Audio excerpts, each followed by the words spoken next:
Welcome back to our channel study pad. আজ আমরা আলোচনা করব দশম শ্রেণীর রাশিবিজ্ঞান কোষে দেখি 26.3-এর পার্ট 1 নিয়ে। এই পার্ট 1-এ আমরা 1 এবং 2 এই দুটি সমস্যার সমাধান করব। এর পূর্বে আমরা এই 28 নম্বর প্রয়োগ নিয়ে আলোচনা করেছি। সেখানে বৃহত্তর সূচক এবং ক্ষুদ্রতর সূচক, ওজাইব অঙ্কন এবং মধ্যমা নির্ণয় এর বিস্তারিত আলোচনা করেছি এবং এই ক্লাসটির প্লেলিস্টের লিঙ্ক তোমরা ডেসক্রিপশনে পেয়ে যাবে, চাইলে সেখান থেকে দেখতে পারো।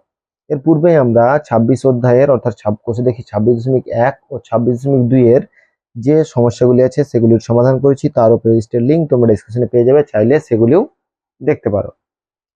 এই অঙ্কটা করতে গেলে প্রথমত আমাদের উদাহরণ থেকে কিছু জিনিস আমাদের বুঝে নেওয়ার দরকার, যেটা আমরা আগের ক্লাসে বুঝিয়েছি। যদি তোমরা আগের ক্লাসটি না দেখে থাকো, অবশ্যই আগের ক্লাসটি আগে দেখো, তারপর কোষে দেখি 26.13-এর যে সমস্যাগুলি আছে সেগুলি সমাধান করার চেষ্টা করো।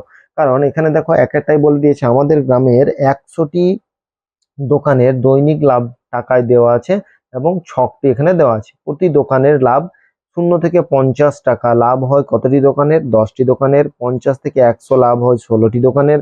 100 থেকে 150 টাকা লাভ হয় 28টি দোকানের। 150 থেকে 200 টাকা লাভ হয় 22টি দোকানের। 200 থেকে 250 টাকা লাভ হয় 18টি দোকানের এবং 250 থেকে 300 টাকা লাভ হয় 6টি দোকানের। তাহলে এই ধরনের যে সমস্যা সেটা দেওয়া আছে। এবার আমরা কি করব, এটার আমরা ক্রমযৌগিক পরিসংখ্যা করে আমরা ক্ষুদ্রতর সূচকে ওজাইবটা অঙ্কন করব। তাহলে এই যে 0 থেকে 50, তার মানে এটা বলা হচ্ছে যে 50-এর কম। 50-এর কম কয়টি? 10টি। 50 থেকে 100 মানে 100-র কম হচ্ছে 16। তারপর কি আছে? 100 থেকে 50 কত হচ্ছে? 28টি। এইভাবে আমরা এর ক্রমযৌগিক পরিসংখ্যাগুলো বের করতে পারবো। যখন এটা বলছে যে 150-এর কম, 150-এর কম, এগুলি সবই হচ্ছে। এবার অনেক জায়গায় দেখবে 50-এর কম থেকে শুরু করেছে। অনেক ইউটিউব ক্লাস বলো বা যে কোনো স্যারই বলো, অনেক স্যার এইভাবে শুরু করে। কিন্তু তোমাদের উদাহরণ আমি যদি দেখাই, দেখো উদাহরণ একটু দেখে নাও। এখানে ক্ষুদ্রতর সূচক এবং বৃহত্তর সূচক দুটোই দেওয়া আছে। এখানে দেখো 0 থেকে 10 কত বলেছে? 7। কিন্তু এখানে আমার শুরু হচ্ছে 0 এর কম। 0 এর কম থেকে শুরু হলে কি হবে? এই যে প্রথম যে বিন্দুটা আছে সেখান থেকে আমরা এই ওজাইবটাকে অঙ্কন করতে পারবো। ঠিক আছে, এখানে দেখো 0 থেকে শুরু হয়েছে। দুটোর ক্ষেত্রেই বৃহত্তর সূচক এবং ক্ষুদ্রতর সূচক দুটোর ক্ষেত্রে কিন্তু 0 থেকে শুরু হচ্ছে। তাহলে 0 থেকে 10 মানে 10-এর কম হচ্ছে 60টি, কিন্তু আমরা শূন্যের কম তো এখানে দেওয়া নেই, শূন্যের কম হচ্ছে 0টি। ঠিক আছে, তাহলে ঠিক একই রকম ভাবে এই যে সমস্যাটা আছে সেটা যেহেতু উদাহরণে এই ধরনের পর্ষদ এই ধরনের এই পদ্ধতিতে অঙ্কটি করেছি, সেহেতু আমরা এই পদ্ধতিতেই করার চেষ্টা করব। বারবার বলছি, অন্যান্য জায়গাতে এরকম হতে পারে যে হয়তো এখানে 50-এর কম থেকে শুরু করলো, আমি কিন্তু এখানে শূন্যের কম থেকেই শুরু করবো। তাহলে প্রথমেই যেটা দেখতে হবে তোমাদের, এখানে 100টি যে দোকান আছে সেই দোকানগুলির কি কি দিয়ে দিয়েছে সেটা একবার দেখে নাও। 100 এই যে দোকানগুলির বলেছে 0 থেকে 50, তাহলে আমি প্রথমেই লিখেছি দেখো 0 এর কম। 0 এর কম দোকান সংখ্যা নেই, তাহলে ক্রমযৌগিক যে সংখ্যাটা সেটা কিন্তু 0 হবে। আমরা দোকান সংখ্যাগুলো যদি লিখি, দেখো এটা কিন্তু দোকান সংখ্যা 10, কত? 50-এর কম। তাহলে আমরা এগুলো প্রথমে লিখে নিই। এরপর হচ্ছে 50 এর কম, 50 এর কম। এরপর কত হচ্ছে? পঞ্চম 100 এর কম, তাহলে 100 এর কম। তারপর হচ্ছে 150 এর কম। এরপর বলে দিয়েছে 200 এর কম, 200 এর কম। তারপর বলছে 250 এর কম। ঠিক আছে, তারপর হচ্ছে 300 এর কম, 300 এর কম। এগুলো কিন্তু বলে দেওয়া আছে। ঠিক আছে, এরপর দোকানের সংখ্যাগুলোর ক্ষেত্রে আমার 10 থেকে বলে দেওয়া আছে, মানে দোকানের সংখ্যাগুলো 50-এর কম, মানে 0 থেকে 50। তারপর কত বলে দেওয়া আছে? 16। তারপর বলে দেওয়া আছে 28। তারপর দেখো বলে দেওয়া আছে 22। তারপর হচ্ছে 18। তারপর হচ্ছে 6। ঠিক আছে, এই পরিসংখ্যাগুলো কিন্তু বলে দেওয়া আছে। এবার ক্রমযৌগিক পরিসংখ্যা দেখো, এটা তো আমার বলে দেওয়া নেই, এটা 0। তাহলে আমি যদি ক্রমযৌগিক পরিসংখ্যা বার করি, এটা কিন্তু 0ই হচ্ছে ক্ষুদ্রতর সূচকে। তারপর 0-র সঙ্গে 10 যোগ, তার মানে এটা 10ই হচ্ছে। তারপর হচ্ছে তোমার 16-র সঙ্গে এই যে কত আছে, 10-এর সঙ্গে 16টা যোগ হয়ে যাবে, তাহলে হচ্ছে 26। তারপর হচ্ছে 26-এর সঙ্গে 28 যোগ, তাহলে হচ্ছে 54। আবার 54-র সঙ্গে 22 যোগ, তার মানে হচ্ছে 76। 76 এর সঙ্গে 18 যোগ, ঠিক আছে, তাহলে হচ্ছে 94, এবং এখানে 94 এর সঙ্গে 6 যোগ, তার মানে হলো 100। ঠিক আছে, তাহলে ক্রমযৌগিক পরিসংখ্যাটা আমি বের করে নিলাম। ঠিক আছে, ক্রমযৌগিক পরিসংখ্যাটা এভাবে বের করে নিলাম। এবার একটা জিনিস সবসময় খেয়াল রাখবে যে আমাকে বলছে 0 এর কম, 100 এর কম। আচ্ছা, 100 এর কম মানে সেটা তো 50 এর কম মধ্যেও। এই যে বলেছে 100 এর কম, তার মানে যেটা 50 এর কম সেটা 100 এর কম হচ্ছে। আবার যেটা 250 এর কম ধরছি, তার মানে 200 এর কম থেকে শুরু করে সবগুলোই কমই হচ্ছে। তাহলে এই ক্ষেত্রে আমরা কি করলাম, এটা আমরা বের করে নিলাম, কি ক্রমযৌগিক পরিসংখ্যাটা বের করে নিলাম, এবং সেটা ক্ষুদ্রতর সূচকে। তাহলে এখান থেকে আমরা ক্রমযৌগিক পরিসংখ্যা বের করলাম ক্ষুদ্রতর সূচকে। এরপর আমরা ওজাইবটাকে অঙ্কন করব। এবার আমরা ছক কাগজে ওজাইবটাকে অঙ্কন করবো। এই ওজাইবটা অঙ্কন করতে গেলে আমার যে বিন্দুগুলি প্রয়োজন, সেই বিন্দুগুলি আমরা পেয়ে গেছি। দেখো বিন্দুগুলি কি কি পেয়েছি, এখানে বিন্দুগুলি পেয়েছি 0,0, ঠিক আছে, 0,0, তারপর হচ্ছে 50,10, 100,26, 150, হচ্ছে 54, 200,76, 250,94 এবং 300, হচ্ছে 100। তাহলে এগুলি আমরা যদি ছক কাগজে বসাই তাহলে আমাকে ধরে নিতে হবে। দেখো এখানে যদি আমরা শূন্য ধরি, এটাকে আমরা যদি শূন্য ধরি, এটা হচ্ছে এক্স অক্ষ এবং এটা হচ্ছে ওয়াই অক্ষ। ঠিক আছে, এক্স এবং ওয়াই অক্ষ। এবার এক্স অক্ষ এবং ওয়াই অক্ষ এটা হচ্ছে 0,0 বিন্দু থেকে শুরু হচ্ছে।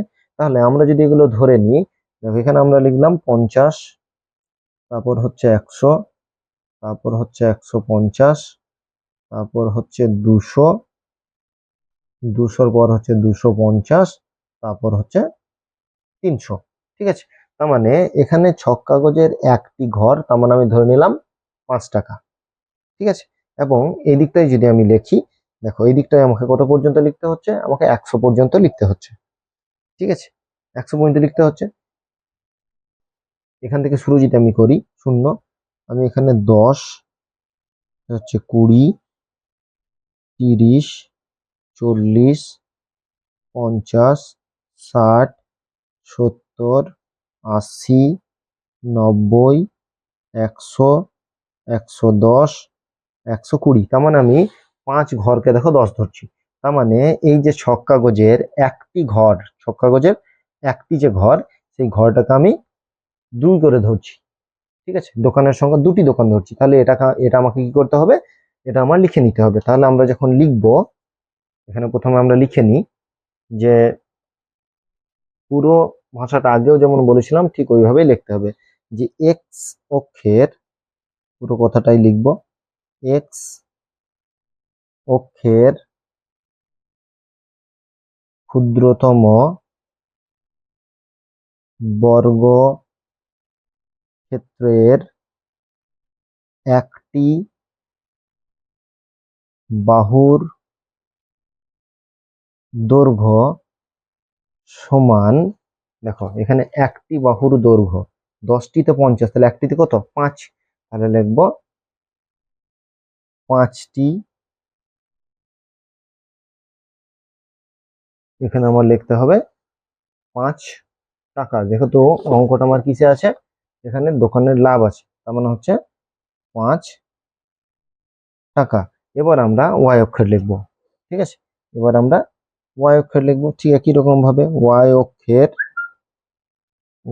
অক্ষের ক্ষুদ্রতম বর্গক্ষেত্রের একটি বাহুর দৈর্ঘ্য সমান, একটি বাহুর দৈর্ঘ্য, এখানে দেখো সমান 2টি কিন্তু দোকানের সংখ্যা, এগুলো দোকানের সংখ্যা বলা ছিল। তাহলে 2টি দোকান, আমরা একটি বাহু সমান 2টি, 5টি সমান 10টি পাচ্ছি। তাহলে এখানে আমরা লিখবো 2টি দোকান, এটা আমরা ধরে নিয়েছি। ঠিক আছে, ছক কাগজে এটা আমরা ধরে নিয়েছি, যেটা আমরা ধরে নিয়েছি সেটাকে প্রথমে আমরা লিখে নিলাম। এরপর দোকান ধরে, 2টি দোকান ধরে আমরা কি কি পাচ্ছি সেগুলো লিখে নেবো। দেখো কি কি পাচ্ছি, 0,0, তারপর কত হচ্ছে 50,10, তারপর হচ্ছে 100,26, তারপর হচ্ছে 150, হচ্ছে 54, তারপর হচ্ছে 200,76, তারপর হচ্ছে 250, কমা হচ্ছে 94 এবং 300 কমা হচ্ছে 100। ঠিক আছে, এই বিন্দুগুলি আমরা পেলাম। আমরা লিখবো যে এতকে, এই যে লিখলাম ওয়াই অক্ষের ক্ষুদ্রতম বর্গক্ষেত্রের একটি বাহুর দৈর্ঘ্য দুটি দোকান ধরে এত এত যে বিন্দুগুলি, সেই বিন্দুগুলি স্থাপন করি। বিন্দুগুলি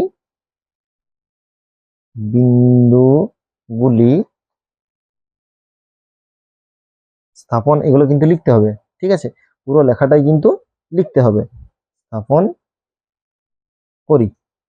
তাহলে এই বিন্দুগুলি এবার ছক কাগজে আমরা বসাবো। ছক কাগজে বসাতে গেলে এখানে লিখে নেব, এটা হচ্ছে উচ্চ সীমা আর এটা হচ্ছে ক্রমযৌগিক পরিসংখ্যা। এটা আমাদেরকে লিখে নিতে হবে কিন্তু, ক্রমযৌগিক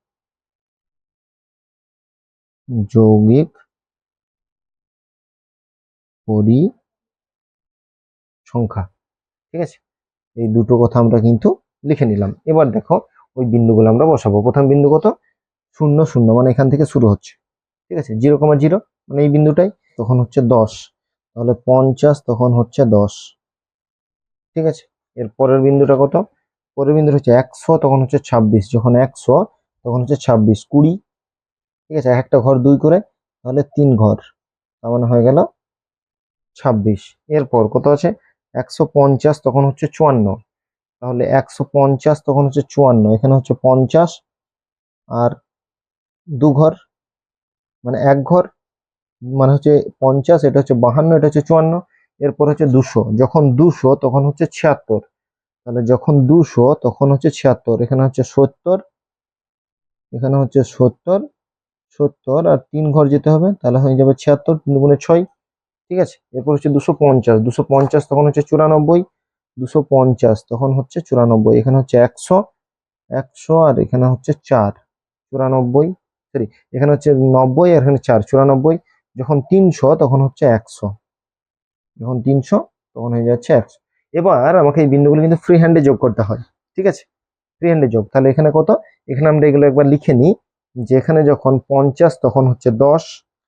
ঠিক আছে, বিন্দুগুলোকে লিখে নিই, 50 তখন হচ্ছে 10, যখন হচ্ছে 100 তখন হয়ে গেল 26, যখন হয়ে গেল 150। ঠিক আছে, সেই ক্ষেত্রে 150 ক্ষেত্রে কত? 54, যখন হচ্ছে 200 সেই ক্ষেত্রে হচ্ছে 76 76, তারপর হচ্ছে 250 সেই ক্ষেত্রে হলো 94, এবং যখন হয়ে গেল 300 সেই ক্ষেত্রে হয়ে গেল 100। ঠিক আছে, এই বিন্দুগুলি ফ্রি হ্যান্ডে আমাদেরকে যোগ করতে, কিন্তু আমরা এখানে কি করব? স্কেলের সাহায্যে যোগটা করি। এখানে যোগটা আমরা স্কেলের সাহায্যেই করি। তাহলে প্রথমেই আমরা দেখো, এবং এটা অন্য কালি আমরা ইউজ করি, তাহলে তোমাদের বুঝতেও সুবিধা হবে। ঠিক আছে, এটা ক্ষুদ্রতর সূচকে হচ্ছে কিন্তু। ঠিক আছে, ক্ষুদ্রতর সূচক হলে কম থেকে বেশির দিকে যাবে। ঠিক আছে, এবার আমরা প্রত্যেকটা বিন্দুকে দেখো যোগ করছি। ঠিক আছে, প্রত্যেকটা বিন্দুকে যোগ করছি। আমাদের এইভাবে ওজাইবকে আমরা কিন্তু অঙ্কন করব। ঠিক আছে, সহজ জিনিস, শুধুমাত্র বুঝতে হবে। এখান থেকে যদি তোমরা অ্যাটেন্ড করতে চাও অ্যাটেন্ড করতে পারো, এছাড়াও অন্যান্য যে অঙ্কগুলো থাকবে সেগুলো সহজ অঙ্ক থাকবে, সেগুলোও তোমরা অ্যাটেন্ড করতেই পারো।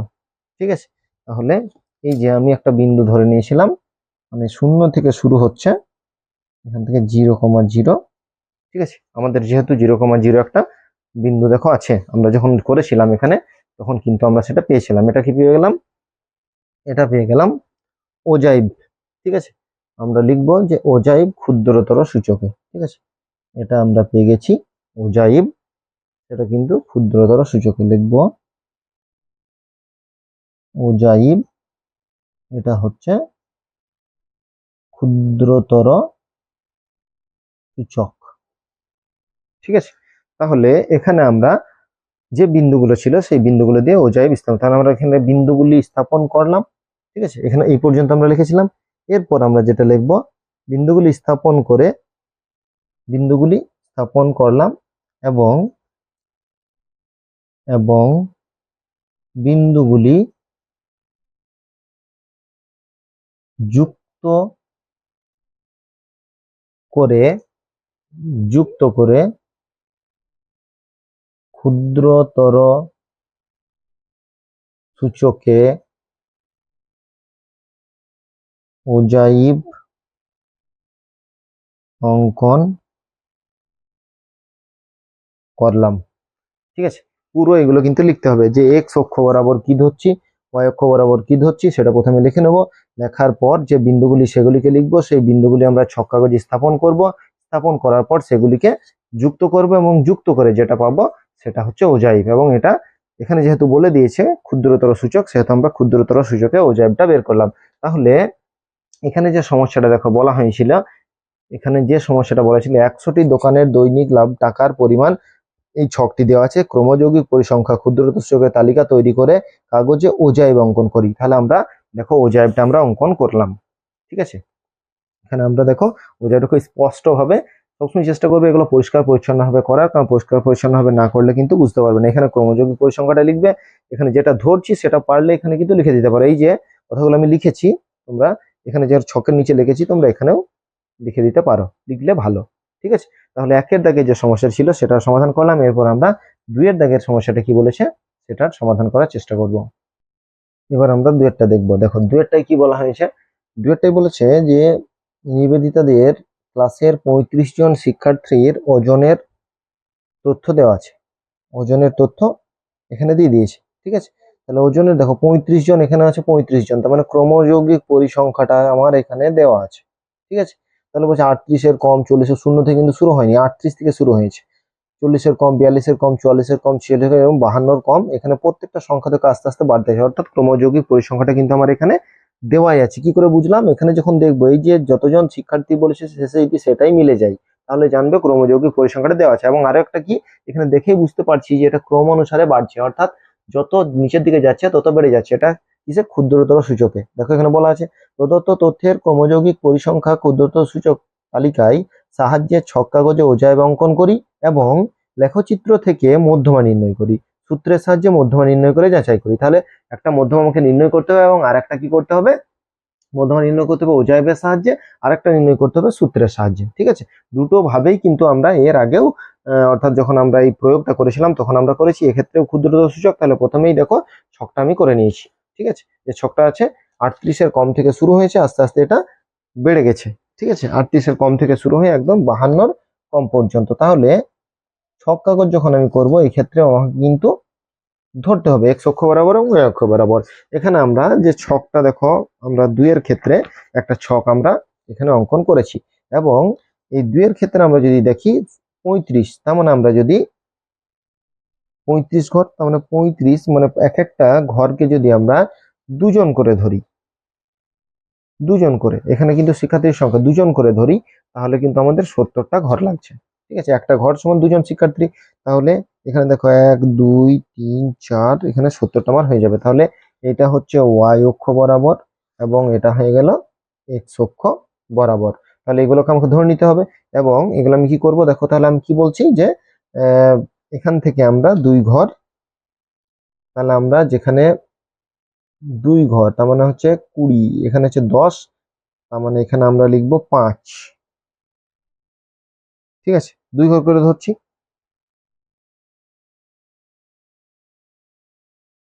তাহলে শিক্ষার্থীটা আমরা সেইভাবে বার করব। ঠিক আছে, এক ঘর সমান হচ্ছে দুই ঘর মানে হচ্ছে একজন শিক্ষার্থী। ভুল বলছিলাম, দুই ঘর তার মানে একজন শিক্ষার্থী। তাহলে এখানে আমরা এক ঘর যদি একজন শিক্ষার্থী করি তাহলে 35 আমার এইখানেই লেখচিত্রটা খুবই ছোট মধ্যে হয়ে যাবে।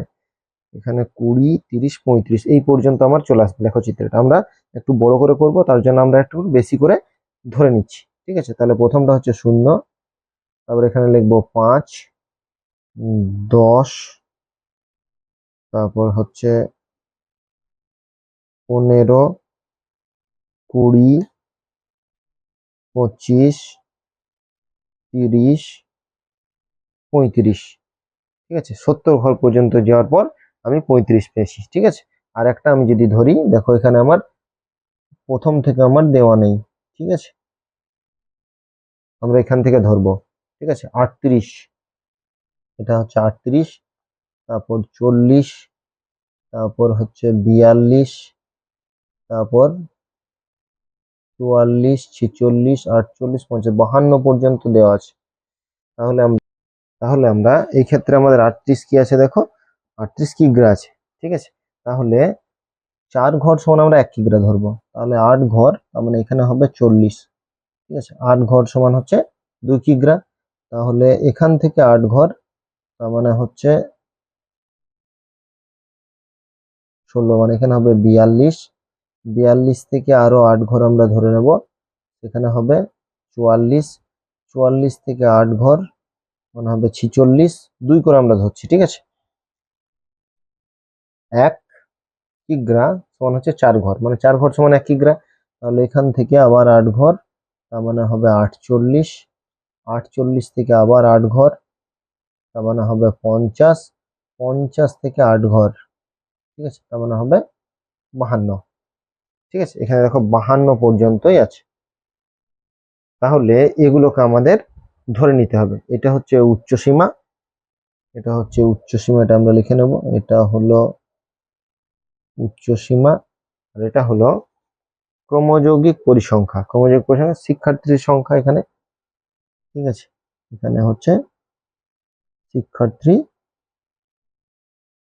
সংখ্যা, ক্রমযৌগিক পরিসংখ্যাটা এখানে কিন্তু দেওয়া আছে আমার। ঠিক আছে, তাহলে এটা করার জন্য প্রথমে আমাকে যেটা করতে হবে, সেটা আমি যেটা লিখলাম সেটা আমাকে ধরে নিতে হবে। ঠিক আছে, যেভাবে আমরা আগেও লিখেছিলাম ঠিক ওইভাবেই লিখব। এক্স অক্ষের ক্ষুদ্রতম বর্গক্ষেত্রের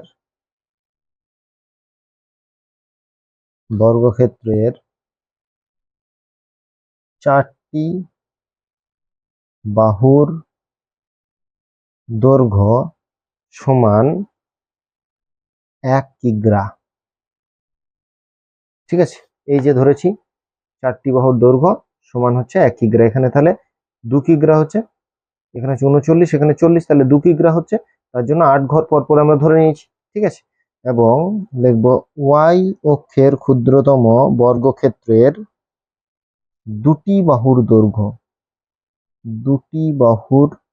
দৈর্ঘ্য সমান একজন শিক্ষার্থী। আমরা ছোট, অনেক সময় কি হয় বড় থেকে ছোট করতে হয়, সেক্ষেত্রে 1 ঘর সমান অনেকগুলি ধরে নিই। এখানে কিন্তু উল্টো, যেহেতু আমার সংখ্যাগুলো কম দেওয়া আছে, আমি যে ওজাইবটা করব সেটা একটু বৃহত্তর আকারে করব, বড় ভাবে করব, তার জন্য আমি কিন্তু বেশি বেশি ধরে নিচ্ছি। 4টি বাহুর দৈর্ঘ্য সমান 1 কিগ্রা, 2টি বাহুর দৈর্ঘ্য সমান একজন শিক্ষার্থী, এই দুটো আমি ধরে নিলাম। ঠিক আছে, এই দুটি ধরার ফলে আমি কিছু বিন্দু এখানে পাচ্ছি। ঠিক আছে, এগুলো আমি বিন্দুগুলো পাচ্ছি, লিখবো শিক্ষার্থী ধরে ঠিক আগের, প্রথমে 38,0, 38,0, তারপর হচ্ছে 40,4, তারপর হচ্ছে 42,6, তারপর হচ্ছে 44,9, তারপর হচ্ছে 46,12, 48,28, 50,32 এবং 52,35। ঠিক আছে, এই বিন্দুগুলি পেলাম। তাহলে আমরা লিখে দেব যে বিন্দুগুলি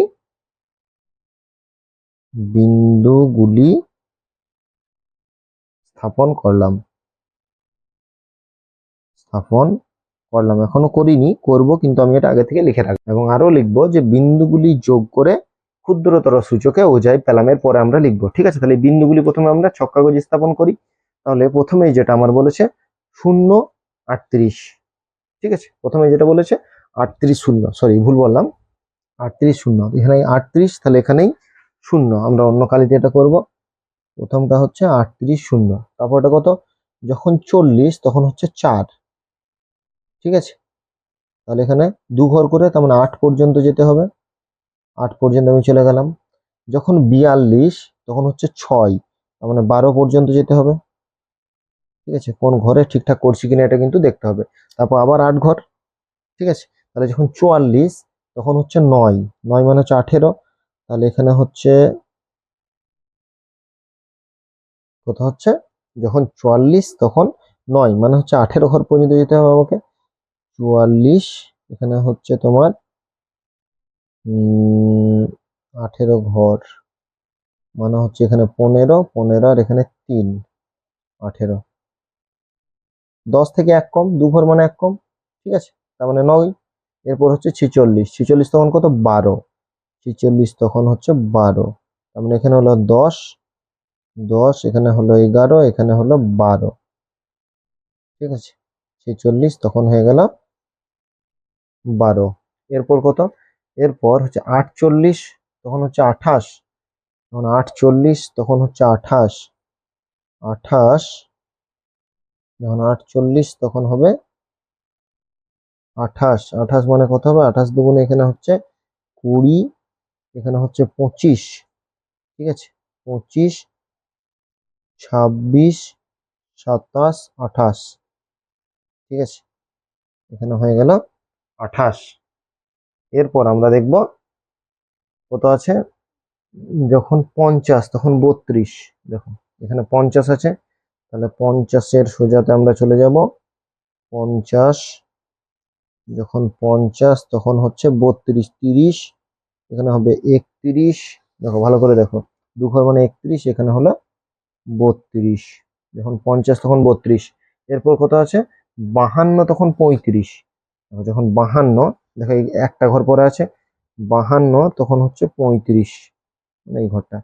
তো প্রত্যেকটা আমি দেখো 4টি ঘর সমান 1 কিগ্রা ধরে নিয়েছিলাম, তাহলে এখানে 2 কিগ্রা মানে 8 করে ঘর হচ্ছিল। এবার আমরা কি করব, এগুলোকে যোগ করব, ঠিক আছে, যেহেতু শূন্য থেকে আমার নেই, ঠিক আছে, যেখান থেকে আছে সেখান থেকে আমি এবার এগুলো ফ্রি হ্যান্ডে যোগ করার কথা, কিন্তু আমি এখানে স্কেল দিয়ে করব, ফ্রি হ্যান্ডে যোগ করলে পুরোটাই বেঁকে যাবে, ঠিক আছে। তাহলে শূন্য থেকে যোগ করলাম, তারপর বিন্দুটাকে যোগ করলাম, পরপর বিন্দুগুলোকে আমি স্কেলের সাহায্যে যোগ করে নিচ্ছি, ঠিক আছে। দেখো প্রতিটা বিন্দু আমাকে যোগ করতে হবে, এই গ্যাপটা দেখো অনেকটা, ঠিক আছে, অনেক ক্ষেত্রে হয়তো এটা দেখতে পাচ্ছ না, পরপর বিন্দুগুলোকে আমাকে যোগ করতে হবে। বারবার বলছি, ওজাইবের ক্ষেত্রে খুব সূক্ষ্মভাবে না করলে কিন্তু নাম্বার পাবে না। 4 নম্বর আছে কিন্তু অনেকটাই এখানে কিন্তু আমাদের দেখতে হবে, কাজটা অনেকটাই করতে হবে, ঠিক আছে। তাহলে ডাইরেক্ট দেখো 12 থেকে চলে গেছে কিন্তু এই জায়গাটা, তোমরা যদি যে খাতাটা একবার দেখাই তোমাদের, 12-র পর চলে গেছে 28, ঠিক আছে, 12-র পর 28, এখানে কিন্তু অনেকটাই গ্যাপ আছে, 12-র পর একদম চলে গেছে 28, তাহলে পুরোটাই আমরা যোগ করলাম। এরপর আমাকে কি করতে হবে, এখান থেকে আমার মধ্যমাটাকে নির্ণয় করতে হবে, আর একটা সূত্রের সাহায্যে মধ্যমা আমরা নির্ণয় করব। তাহলে এখান থেকে মধ্যমা নির্ণয় আমাকে কিভাবে করতে হবে, দেখো আছে কত, 35, তাহলে বিন্দুগুলো আমি লিখে নিই। প্রথমেই যেটা হচ্ছে 38,0, এখানে আছে 38,0, তারপর হচ্ছে 40,4, তারপরে হচ্ছে 42,6, 44,9, 46,12, 48,28, 50,32 আর 52,35, ঠিক আছে। প্রত্যেকটা বিন্দু দেখো আমি লিখে নিয়েছি, ঠিক আছে, প্রতিটা বিন্দু আমি লিখে নিলাম। এবার আমাকে এখান থেকে মধ্যমাটাকে নির্ণয়, তাহলে যে লেখাটা আমার এখনো বাকি ছিল এটাও আমরা ওজাইব পেয়ে গেলাম। আমরা লিখব যে ওজাইবটা আমরা পেয়েছি, ওজাইব এটাও হচ্ছে ক্ষুদ্রতর সূচক, ঠিক আছে, এটাও আমরা লিখে দিলাম। এবার আমরা এই জায়গাটায় লিখে দিলাম, বিন্দুগুলি স্থাপন করলাম এবং বিন্দুগুলি যুক্ত করে ক্ষুদ্রতর সূচকে ওজাইব অঙ্কন করলাম, ঠিক আছে। এবার এখন আমাদের কিছু কাজ কিন্তু এখানে আছে। কি কাজ আছে, এই যে মোট মোট কত বলে দিয়েছে, 35, মোট কত বলে দিয়েছে 35, তো তাহলে এন হচ্ছে 35, তাহলে n/2 কত? 17.5। তাহলে n/2 হচ্ছে 17.5। এই যে 17.5 আমরা পেয়েছি, এখানে আমাদের কি করতে হবে? দেখো আমরা লিখব, এখানে আবার আমরা লিখব যে 0,17.5 0,17.5 বিন্দু দিয়ে এক্স অক্ষের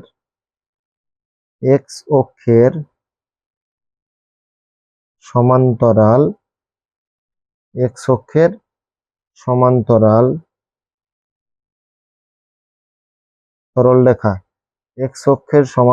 সরলরেখা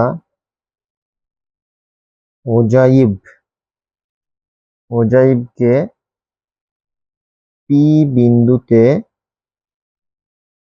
বিন্দুতে ছেদ করলো। এগুলো পরপর আমি আঁকবো, ঠিক আছে? দেখো এটা পরপর লিখি আর আঁকি। তাহলে 17.5, তাহলে এখানে হচ্ছে 15, তারপর এখানে হচ্ছে 16, এখানে হচ্ছে 17, তাহলে এটা হচ্ছে 17.5, ঠিক আছে? 17.5, এটা পুরো হচ্ছে, আমি যেহেতু 2 করে ধরে নিয়েছি তাই এটা হচ্ছে 17.5। এখানে আমরা লিখলাম 17.5, ঠিক আছে? এই পর্যন্ত আমরা লিখেছি যে পি বিন্দুতে ছেদ করলে এটার নাম দিয়ে দিলাম পি। এবার পি বিন্দু থেকে আমাকে আরো রেখা অঙ্কন করতে হবে, ঠিক আছে? এবার আমরা লিখব পি বিন্দু থেকে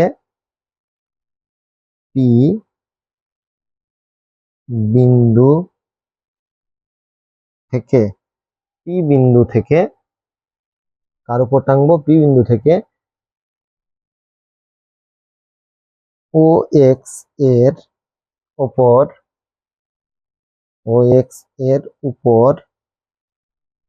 একটা লম্ব অঙ্কন করব। লম্বটার নাম দিয়ে দিলাম পি এম লম্ব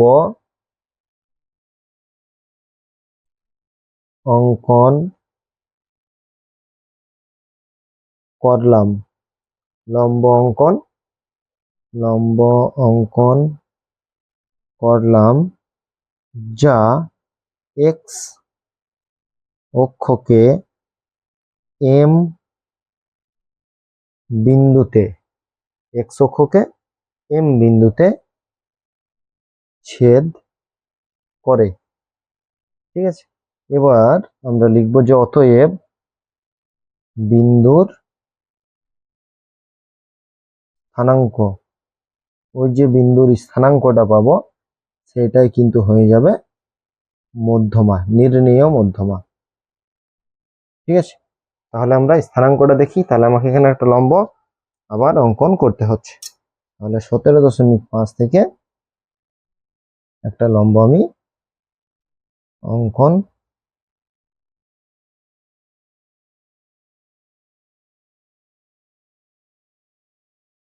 করলাম। এটা কোথায়? এম বিন্দু। দেখো এটা এম বিন্দু, এক্স অক্ষকে এম বিন্দুতে ছেদ করেছে। তাহলে এটা যদি 46 হয়, তাহলে 4 ঘর পর কত হচ্ছে? 47, মানে 3 ঘর হচ্ছে, মানে 0.75, 46.75। এই ক্ষেত্রে কিন্তু আমার যদি আমি প্রত্যেকটা ঘর 0.25 করে ধরি, যদি এখান থেকে আমি অঙ্কন করি, দেখো এখানে আমরা 2 ঘর সমান ধরে নিয়েছি, তাহলে এখানে 16 হচ্ছে 17 হচ্ছে 17.5, 35 আবার দেখো 17.5 n/2, তাহলে সেই ক্ষেত্রে আমার কিন্তু 46.75 হচ্ছে। এবার আমরা এটাকে সূত্রের সাহায্যে করে দেখব এই অ্যান্সারটা আসছে কিনা। তাহলে এখান থেকে যদি আমরা দেখো মধ্যমাটাকে বের করি, এখান থেকে যদি বের করি, তাহলে এই বিন্দুটার স্থানাঙ্ক এটা হয়ে গেল 46.75। এই ক্ষেত্রে আমরা কিন্তু ওই 46.75টাই লিখবো। এবার আমরা ক্যালকুলেশন করে দেখি। দেখো এখানে আমার সিএফ বলা আছে, এফটা তো বলা নেই। তাহলে এফটা যদি আমি বের করি, সেই ক্ষেত্রে কিভাবে আমরা বের করব? এবার আমরা সূত্রের সাহায্যে বের করব। সূত্রের সাহায্যে বের করতে গেলে আমার কি করতে হবে? 3টে ঘর করতেই হবে, অর্থাৎ এফ আমাকে বের করতে হবে। এখানে সিএফ বলা আছে, ঠিক আছে, ক্রমযোগী পরিসংখ্যা। তাহলে প্রথমে যেটা বলা আছে 38-এর কম, তাহলে আমরা কি লিখবো? 0 থেকে 38, তারপর হচ্ছে 38 থেকে 40, 40 থেকে 42, 42 থেকে 44, 44 থেকে 46, 46 থেকে 48, 48 থেকে 50 এবং 50 থেকে 52। ক্রমযোগ পরিসংখ্যানগুলো কি বলা আছে? প্রথমে যেটা বলা আছে সেটা কিন্তু দেখো, প্রথমে একটা বলে দেওয়া আছে 0, তারপরটা কত বলে দেওয়া আছে, তারপরটা বলে দেওয়া আছে 4, তারপর এটা হচ্ছে 6, তারপর একটা 9, তারপর এটা হচ্ছে 12, তারপরে হচ্ছে 28, তারপর 32, তারপর হচ্ছে 35। এখান থেকে আমরা পরিসংখ্যাগুলোকে বের করি। ঠিক আছে, শিক্ষার্থীর সংখ্যা শুধু পরিসংখ্যাটা বের করব। তাহলে প্রথমটা হচ্ছে 0, ঠিক আছে। তারপরেরটা যদি আমরা, এখানে কত হচ্ছে 4, তাহলে 4 মাইনাস 0 তার মানে হচ্ছে 4। এবার আমরা 6 থেকে 4 বিয়োগ করি, তাহলে হচ্ছে 2। 9 থেকে, সরি, 9 থেকে আমরা 6 বিয়োগ করব, তাহলে হচ্ছে 3।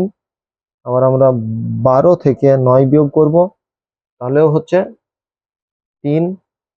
তারপর কত আছে, 28 থেকে আমরা 12 বিয়োগ করব, তাহলে হচ্ছে 28 থেকে 12 বিয়োগ করলে হচ্ছে 16।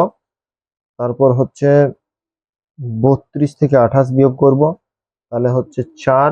এবং 35 থেকে 32 বিয়োগ করব, তাহলে হবে 3।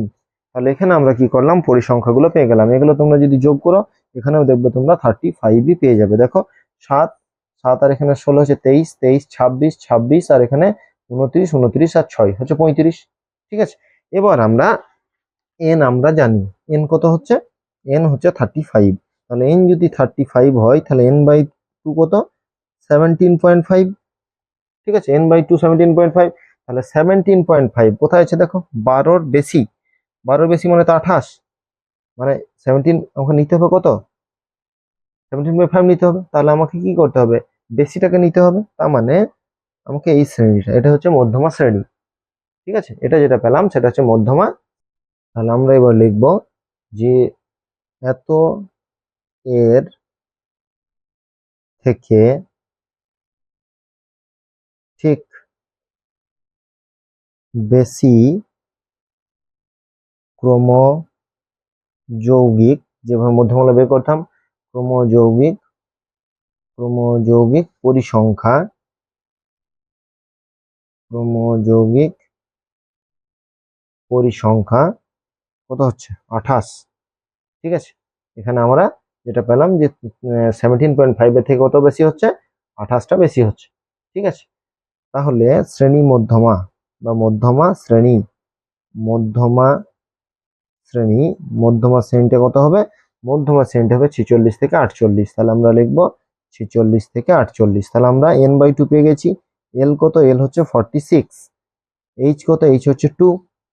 এফ, এফ কত, এফ এখানে হচ্ছে 16। ঠিক আছে, এফ হচ্ছে, এফ হচ্ছে 16 এবং সিএফ হচ্ছে ঠিক আগের ক্রমযৌগিক পরিসংখ্যা অর্থাৎ 12।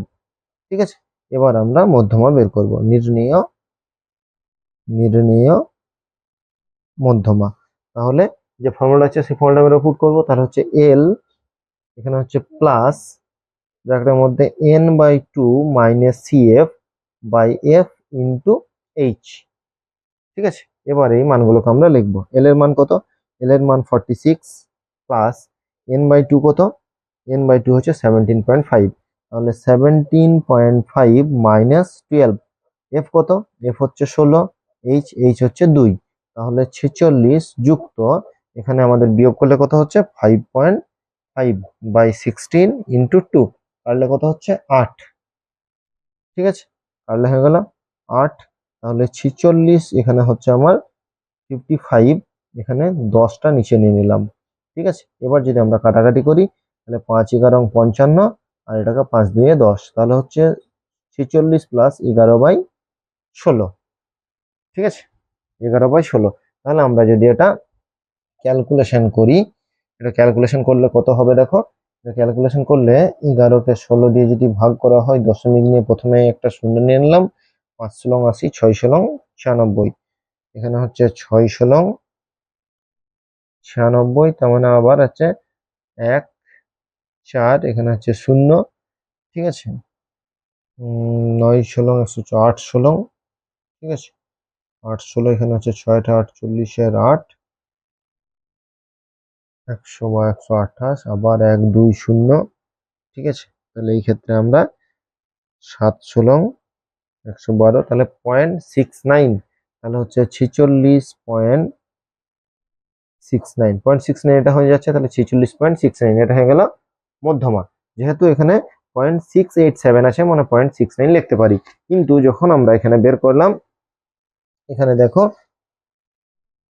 এখানের ক্ষেত্রে আমার কত বেরিয়েছিল, যদি আমরা ওই ক্যালকুলেশনেই ধরি 4 ঘর করে ধরেছিলাম, যেহেতু 4 ঘর করে ধরেছিলাম, এটা আমরা কত 2 ঘর করে ধরেছিলাম, ঠিক আছে। 4 ঘর করে ধরার ফলে এখানে আমার 8, 16, এখানে হচ্ছে, এখান থেকে আমরা প্রথমেই 17.5 মাঝামাঝিতে, ঠিক আছে। 17.5 থেকে আমরা কি করেছি, লম্ব, এখান থেকে আমরা লম্ব দাগ দিয়েছি, সেটা এম বিন্দুতে এসছে, এটা হচ্ছে এক্স অক্ষ বরাবর এম বিন্দুতে, ঠিক আছে। এবং এই হিসাবে প্রতিটা ঘর কিন্তু 0.25 হচ্ছে, ঠিক আছে। প্রতিটা ঘর হচ্ছে 0.25। সেই হিসাবে যদি দেখা যায় যে রেখা বরাবর গেছে, হয়তো এই যে রেখাটা যখন টানা হয়েছে সেটা হয়তো একটু এদিকে আসতো, কোনো কারণে হয়তো সরে এসছে, ঠিক আছে। তাহলে এই যে রেখাটা, এই রেখাটাও কিন্তু ঠিকভাবে এখানে বোঝা যাচ্ছে না। তাহলে আমরা যেটা ক্যালকুলেশনে পেলাম, ঠিক আছে, সেটাই আমরা এখানেও লিখে দেওয়ার চেষ্টা করব, ঠিক আছে। এখানেও লিখে দেবো, এটা লিখবো আমরা 46.69, এমন কোনো পার্থক্য নেই, ঠিক আছে। আমরা তাহলে প্রথমে ক্যালকুলেশনটা করে এখানে যেটা হবে সেটাকেই লিখে দেব, ঠিক আছে। যদিও এই ক্যালকুলেশনগুলি প্রথমেই এই ক্যালকুলেশনটা করে, যদি এই ধরনের যে একটা অঙ্কতে 2 ধরনের কিন্তু করতে দেবে না, কারণ অনেক সময় সাপেক্ষ ব্যাপার, এত বড় অঙ্ক করাও সম্ভব নয় পরীক্ষার ক্ষেত্রেটাই, এত বড় অঙ্ক কিন্তু একসঙ্গে একটা অঙ্কতেই দেবে না। তাই বারবার বলছি, এগুলো সময় সাপেক্ষ ব্যাপার, এগুলো ক্যালকুলেশনটা দরকার হলে একবার করে নেবে, নিয়ে দেখে নেবে যে ওই ক্যালকুলেশনটাই হচ্ছে কিনা, তারপর তুমি মধ্যমাটাকে লিখবে, ঠিক আছে। তাহলে অজয় এবং কোণ আমরা ক্ষুদ্রতর সূচকে দুটো 1 এবং 2 দুটো সমস্যার আমরা সমাধান করলাম। এগুলি যদি তোমাদের বুঝতে অসুবিধা হয় অবশ্যই আমাদেরকে জানাবে, আর যদি ক্লাসগুলি ভালো লেগে থাকে অবশ্যই বন্ধুদের মধ্যে শেয়ার করবে, যাতে তারাও উপকৃত হয়। বারবার বলছি যে সমস্ত অঙ্কের ক্ষেত্রে যদি কোথাও সমস্যা হয় আমাদেরকে না জানালে আমরা কিন্তু বুঝতে পারবো না তোমাদের কোথায় সমস্যা হচ্ছে। তাই প্রত্যেকটা অঙ্ক দেখবে, বোঝার চেষ্টা করবে, যদি সমস্যা হয় অবশ্যই জানাবে, আমরা আবারও তোমাদেরকে ক্লাস করিয়ে সেগুলি বুঝিয়ে দেওয়ার চেষ্টা করব। আর আমাদের চ্যানেল নতুন হলে অবশ্যই চ্যানেলটিকে সাবস্ক্রাইব করবে পরবর্তী ক্লাসগুলি পাওয়ার জন্য। এর পরবর্তীতে আমরা ওজাইবের আরো একটি ক্লাস এখনো হবে, অর্থাৎ পার্ট 2, সেখানে আমরা 3 এবং 4 দুটি সমস্যা নিয়ে আলোচনা করব। তখন পর্যন্ত সকলকে ধন্যবাদ, সবার দিন শুভ হোক, ভালো থাকো, সুস্থ থাকো, ভালো করে পড়াশোনা করো।